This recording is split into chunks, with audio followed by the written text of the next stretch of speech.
Oke, kembali lagi di BioEasy, belajar biologi easy. Hari ini kita akan coba membahas tentang organ reproduksi, khususnya nanti pada organ reproduksi pada wanita. Oke, di sini saya sudah gambarkan tentang organ reproduksi pada wanita. Tapi sebelumnya nanti kita lihat di sini adalah organ yang bagian dalamnya saja. Kalau bagian luarnya nanti itu jarang sekali ditanyakan di soal.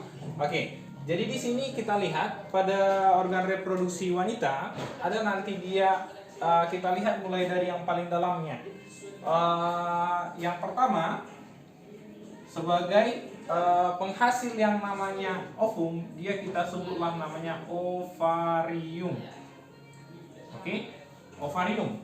Jadi ovarium ini dia nanti untuk hasilkan yang namanya ovum. Proses pengeluaran ovum kita sebutlah dia nanti ada namanya ovulasi. Ini proses pengeluaran ovum. Oke, namanya ovulasi. Lalu di sini setelah nanti si ovum dikeluarkan, ada yang menangkap dia. Yang menangkapnya saya buat yang ini, dia namanya fimbriae. Oke, si fimbriae inilah dia nanti menangkap dari si ovarium, karena dia nanti ovumnya yang sudah matang dia ditangkap oleh si fimbriae. Nama lain dari salurannya bisa kita sebut infundibulum. Oke, ini nama untuk saluran yang menangkapnya nanti. Lalu di bagian setelah infundibulum nanti tempat terjadinya yang namanya fertilisasi, ini kita sebutlah dengan tuba fallopi. Oke, tuba fallopi atau kita sebut juga dengan oviduct. Oke, atau kita sebut juga dengan oviduct. Jadi di tempat inilah dia nanti tempat yang kita sebut tempat fertilisasi, atau kita sebut juga nanti dia saluran keluarnya si ovum untuk menuju si rahim. Itu nanti kita sebutkan untuk fungsinya. Oke, si fimbriae tadi fungsinya untuk tangkap si ovum. Dia untuk menangkap si ovumnya. Oke. Lalu setelah dia nanti sudah matang si ovumnya dari si ovarium. Ini ovarium samanya berjumlah sepasang di kanan dan di kiri. Itu ovarium.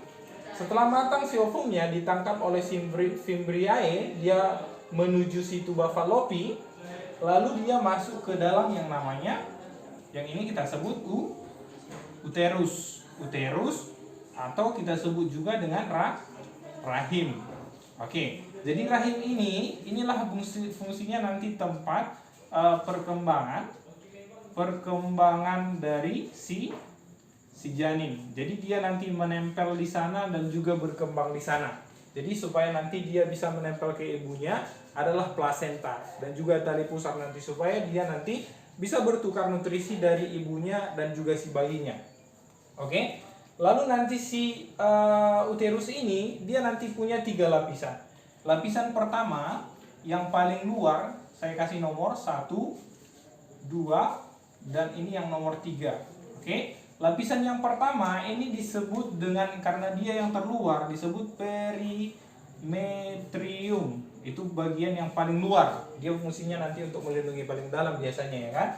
Lalu yang kedua, ini yang pertama, yang kedua itu myometrium.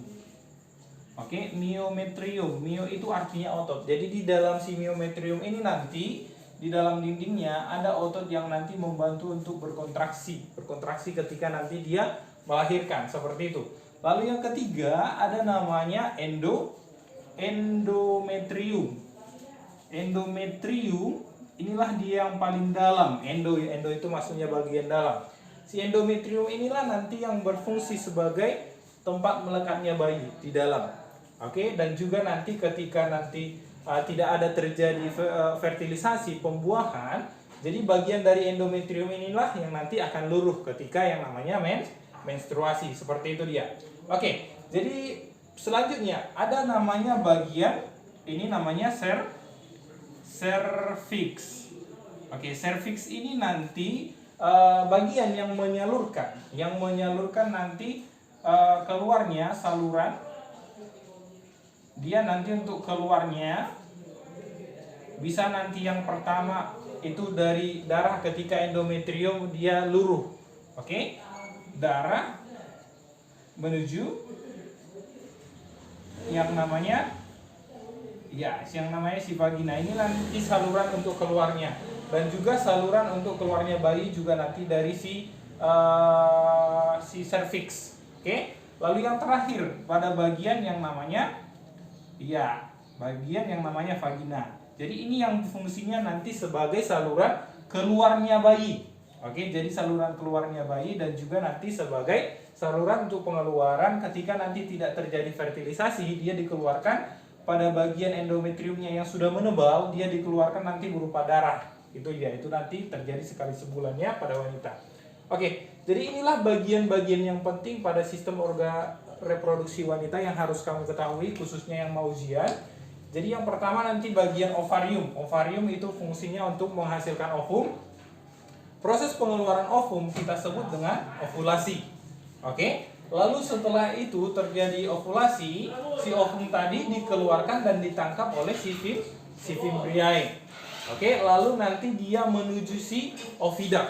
Jadi di oviduct ini atau tuba fallopian nanti tempat terjadinya fertilisasi tersebut. Jadi umumnya si ovum itulah nanti yang akan menanti di sini.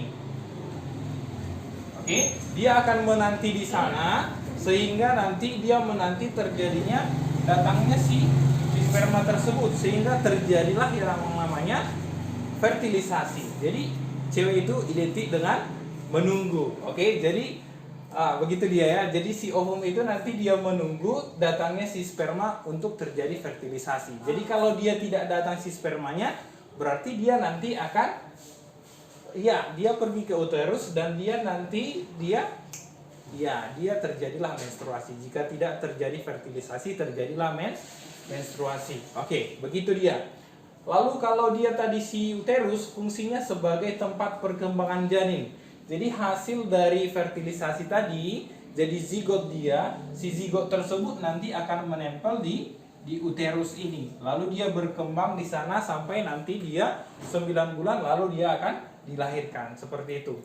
Oke? Jadi beginilah dari organ reproduksi wanita. Selanjutnya kita akan bahas tentang oogenesis. Oke?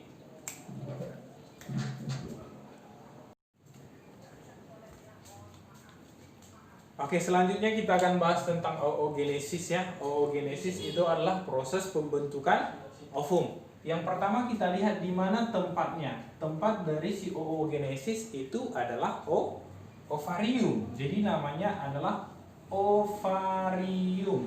Oke, jadi kalau tadi si spermatogenesis di mana tempatnya?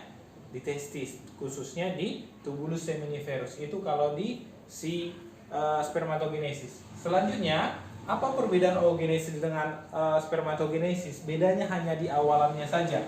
Kalau si oogenesis, awalannya nanti selnya yang pertama kita sebutlah oogonium atau oogonia, sama saja. Sifatnya ini dia masih 2N atau diploid. Lalu dia nanti akan membelah, membentuk oosit yang primer. Oosit primer dia masih 2N, hasil dari pembelahan mitosis. Karena dia sel anak dan sel induknya sama, itu pembelahan dari mitosis. Selanjutnya oosit nanti akan membelah menjadi yang namanya oosit sekunder. Oke, kita sebutlah ini oosit sekunder. Kalau dia yang kedua berarti sekunder. Tetapi di sini dia menghasilkan nanti yang namanya badan polar. Jadi dia tidak jadi yang namanya oosit, jadi namanya badan polar. Oke. Lalu ini tadi prosesnya pembelahannya dengan meiosis yang pertama. Lalu nanti si oosit ini dia akan membelah kembali menjadi yang namanya ootit. Tadi kalau di spermatogenesis spermatid, ini jadi ootit. Jadi bedanya hanya di depannya saja. Oke. Tapi bedanya kalau di oogenesis dia nanti menghasilkan yang kita sebut dengan ini tadi badan polar yang primer, ini badan polar yang sekunder. Badan polar yang sekunder. Jadi nanti ada beberapa literatur mengatakan ini juga nanti akan membelah juga menjadi badan polar. Jadi ini kita sebutlah nanti sebagai polosit. Oke, bisa ini polosit primer, ini polosit sekunder. Badan polar primer, badan polar sekunder. Ini nanti akan didegenerasi atau diluruhkannya, ini nanti tidak akan berubah menjadi si ovum. Yang berubah menjadi ovum hanya satu nanti dia yang dihasilkan ovum yang fungsional, satu saja yang fungsional. Fungsional maksudnya berarti dia siap untuk dibuahi. Berbeda tadi dengan spermatogenesis, dia dihasilkan 4.